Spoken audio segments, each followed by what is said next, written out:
Êtes-vous paranoïaque? Non. Je ne pense pas être paranoïaque.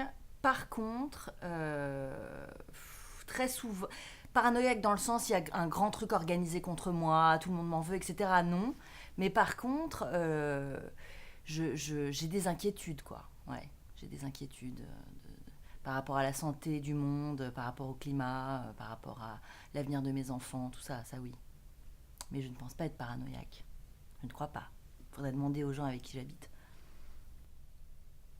Vous arrive-t-il de mentir ou de manipuler? Oui.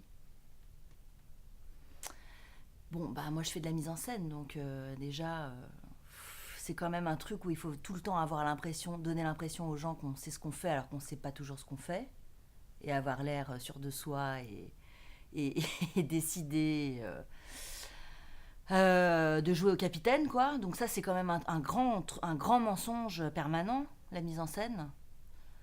Euh, et puis, oui, bien sûr, on ne dit pas toujours tout. On dit pas toujours tout. On peut pas dire toujours tout. Moi, je suis quelqu'un d'assez secret, en fait. Il y a plein de trucs que je dis pas à personne. Pensez-vous que la cruauté soit pire si elle vient d'une mère?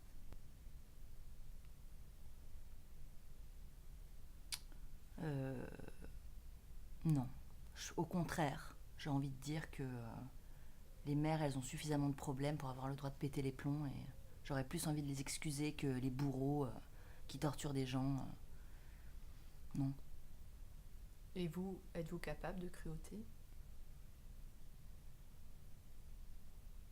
Oui. Oui, oui, je pense que on est tous capables de cruauté et on a tous des pulsions un peu sadiques qu'on contrôle bien sûr parce qu'on apprend à vivre en société, on n'est pas des bêtes, mais je veux dire, je pense qu'on a tous, quand on est honnête avec soi-même et qu'on y réfléchit bien, des, des pulsions sadiques, quoi. Envie de faire mal, des matières, des, des façons d'être qui nous exaspèrent, des gens qu'on supporte pas, quoi. Ouais, ouais. Et à qui on aimerait bien faire du mal. Mais normalement, on se contente de le faire en rêve, quoi. Si on ne veut pas passer de l'autre côté. Croyez-vous à la manipulation des masses? Oui, bien sûr. Je pense que les médias manipulent les masses, ouais. C'est pour ça que le théâtre est important et toute forme d'art alternative pour dire les choses, regarder les choses autrement et montrer les choses autrement. Mais je pense que par exemple, la télévision, Internet, la presse même aujourd'hui sont des outils de manipulation de masse et de propagande. Ouais. Pensez-vous que les élections puissent déboucher sur des jours radieux? Si Jean-Luc Mélenchon avait été élu, oui, en France. Non, non, je pense pas. Non, j'ai l'impression que c'est plutôt l'inverse qui va se passer malheureusement. Enfin, en tout cas, si on continue à s'en foutre, par exemple, du réchauffement climatique, à mon avis, ça va pas être radieux du tout. Votre parcours vous a-t-il éloigné de vos origines sociales ou de votre famille? Non, et je pense même que non. J'ai une famille d'intellectuels bourgeois, et je pense que c'est très difficile de quitter l'endroit d'où on vient et d'avoir un parcours tout à fait différent. C'est très exceptionnel en fait.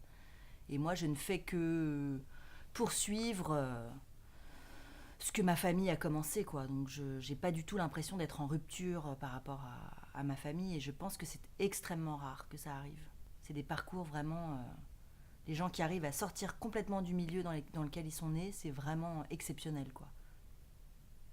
Êtes-vous plutôt passé, présent ou futur?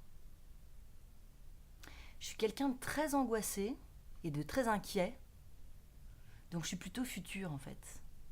C'est-à-dire que je sais plus qui disait celui qui vit dans le passé ne fait que regretter, celui qui vit dans le présent, celui qui vit dans le futur n'est que dans l'inquiétude de ce qui va se passer, et il n'y a que celui qui vit dans le présent finalement qui arrive à être bien. C'est très difficile.